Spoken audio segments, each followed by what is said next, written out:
Hello everyone, स्वागत है आप सभी का हमारे यूट्यूब चैनल पर। आज हम कुछ इम्पोर्टेंट क्वेश्चन करेंगे यूनिट 7 की जो कहानी यूनिट है उसमें से कुछ इम्पोर्टेंट क्वेश्चन करेंगे। MCQ, one liner, PYQ. चलिए स्टार्ट करते हैं। उसके अंदर प्रकाश है, बाहर आशा है, विपत्ति अपना सारा दल लेकर आए हैं कि कहानी से उद्धृत है। कौन सी कहानी से यह कथन लिया गया है? तो ये कानों में कंगना से है।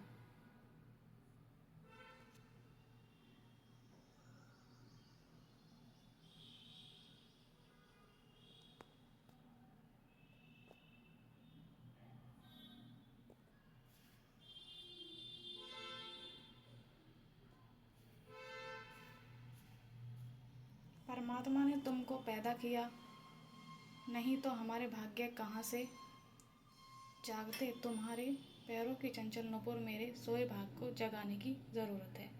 किस कहानी का कथन है? यह है कानों में कंगना का।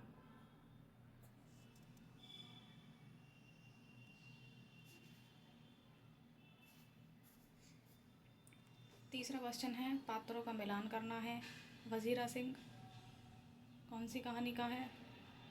उसने कहा था बुद्धगुप्त आकाशदीप का है, किन्नरी है,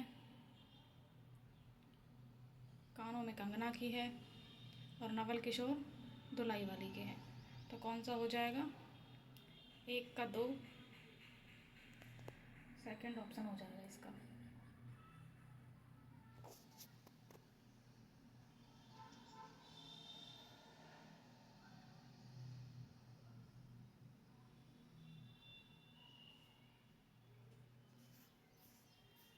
अगला क्वेश्चन है, कहानियों का प्रकाशन वर्ष लगाइए। आकाशदीप कब की है? ईदगाह कब की? ईदगाह 1933 की है। धुलाई वाली उसने कहा था कानों में कंगना। तो सबसे पहले आएगी धुलाई वाली।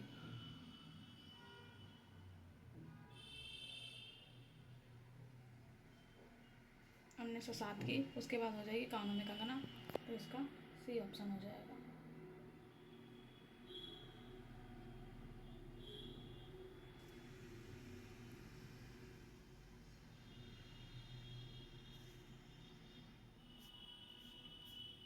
अगला क्वेश्चन है, उसने कहा था कहानी के संदर्भ में कौन सा कथन सही है? यह कहानी प्रथम विश्व युद्ध पर आधारित है। यह फ्लैशबैक शैली में है। लहना सिंह और सूबेदारनी का प्रेम वासना से मुक्त है। तो इसमें तीनों ही हैं, बस चौथा वाला गलत है। तो ए बी सी हो जाएगा सेकंड ऑप्शन।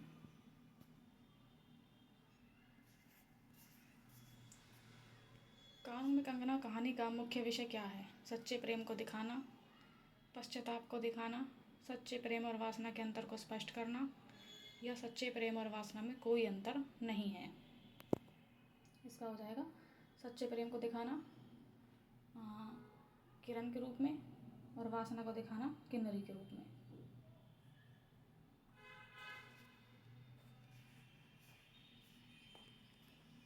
आचार्य रामचंद्र शुक्ल उसने कहा था कहानी में यथार्थवाद के बीच में सुरुचि की चरम मर्यादा के भीतर भावुकता का चरम उत्कर्ष अत्यंत निपुणता के साथ संपुटित है। इसकी घटनाएं ही बोल रही हैं, पात्रों के बोलने की अपेक्षा नहीं है। यह कथन किसका है? रामचंद्र शुक्ल का है, और आकाशदीप कहानी से, उसने कहा था कहानी से है। अगला क्वेश्चन है, शिल्प की दृष्टि से उसने कहा था हिंदी की पहली आधुनिक कहानी है। इसकी फ्लैशबैक पद्धति और नाटकीयता बेजोड़ है। ये नामवर सिंह का कथन है, और उसने कहा था कहानी से है। पूछे जाते हैं ये कथन, बहुत इंपॉर्टेंट है। आचार्य रामचंद्र शुक्ल एक प्रसिद्ध कथनकार हैं। इनके भीतर एक प्रेम का दैवीय रूप झांक रहा है, वासना का नहीं। ये भी शुक्ल का ही कथन है। उसने कहा था कहानी से। प्रेम की ईदगाह कहानी बाल मनोविज्ञान का ही नहीं, प्रेमचंद की ईदगाह कहानी बाल मनोविज्ञान का ही नहीं बल्कि वर्ग चेतना और गरीबी के यथार्थ का एक अद्भुत दस्तावेज है। ये किसका कथन है? नामवर सिंह का। ईदगाह कहानी से है। हामिद का चिमटा केवल एक खिलौना नहीं, वह मशीनी युग के सामने श्रमजीवी वर्ग की अडिगता और गरिमा का प्रतीक है।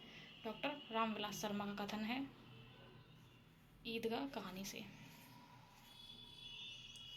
ईदगाह में प्रेमचंद ने अभाव को जिस तरह करुणा और फिर प्रौढ़ विवेक में बदला है, वह केवल वही कर सकते हैं। ये मधुरेश का कथन है ईदगाह कहानी से। डॉक्टर बच्चन सिंह प्रसाद जी के पात्र ऐतिहासिक या काल्पनिक रोमानियत से घिरे होते हैं। चंपा और बुद्धगुप्त का द्वंद्व यथार्थ और आदर्श के बीच का झोला है। बच्चन सिंह का कथन है। आकाशदीप कहानी के लिए है। आलोचकों का सामान्यत मत, यह कहानी रोमांटिक यथार्थवाद का उत्कृष्ट उदाहरण है, जहां प्रेम पर कर्तव्य की विजय दिखाई पड़ती है। ये जो है सामान्य आलोचकों का कथन है, इसमें पर्टिकुलर किसी का नाम नहीं है। आकाशदीप कहानी से है। धुलाई वाली हिंदी की पहली मौलिक कहानी इसलिए मानी जानी चाहिए क्योंकि इसमें समकालीन मध्यवर्गीय समाज, उसके कौतुक और रेल यात्रा के यथार्थ का सजीव चित्रण है। डॉक्टर भवदेव पांडे का कथन है। बंग महिला ने इस कहानी में तत्कालीन समाज के रीति रिवाजों और आपसी मजाक विनोद के माध्यम से एक सहज नारी दृष्टिकोण को प्रस्तुत किया है।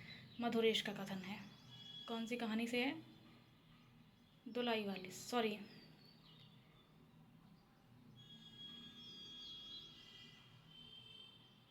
ये मधुरेश का कथन है।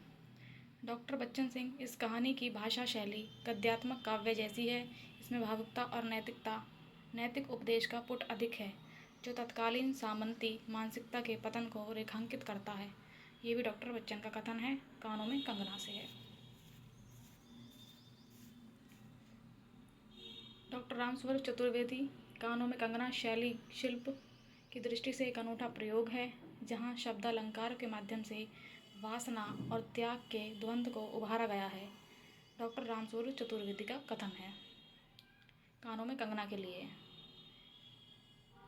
आपको MCQ क्वेश्चन है। ईदगाह कहानी का केंद्रीय भाव क्या है? त्याग और मानवीय संवेदना का। क्या भाव है? त्याग और मानवीय संवेदना का। धुलाई वाली को हिंदी की प्रथम मौलिक कहानी मानने का आधार क्या है? क्योंकि यह मौलिक कहानी है हिंदी की। प्रथम मौलिक कहानी कहाँ की? हिंदी की। उसने कहा था कहानी की पृष्ठभूमि किस युद्ध से संबंधित है? तो प्रथम विश्व युद्ध से संबंधित है। आकाशदीप के रचनाकार हैं जयशंकर प्रसाद। पिता कहानी के लेखक हैं। पिता किसकी है? ज्ञान रंजन की है। कब की है?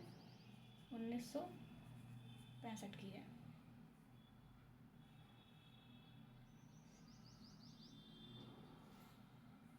ईदगाह का मुख्य पात्र कौन है?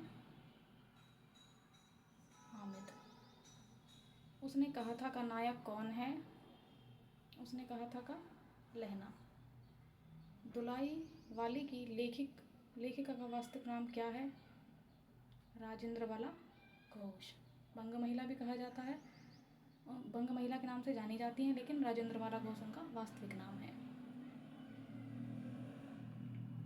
ईदगाह कहानी में हामिद मेले से क्या खरीदता है? तो ना खिलौना खरीदता है, न मिठाई चिमटा खरीदता है।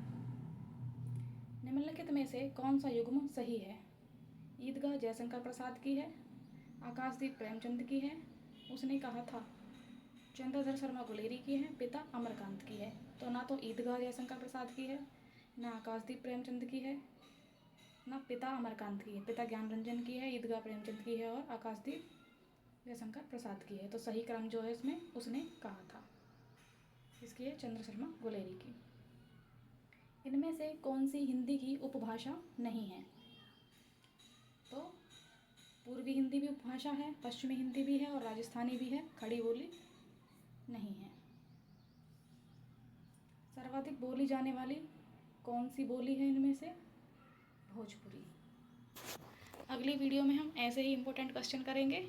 वीडियो को अंत तक देखें। वीडियो को लाइक शेयर कमेंट करें और चैनल पर अगर नए हैं तो चैनल को सब्सक्राइब करें। धन्यवाद।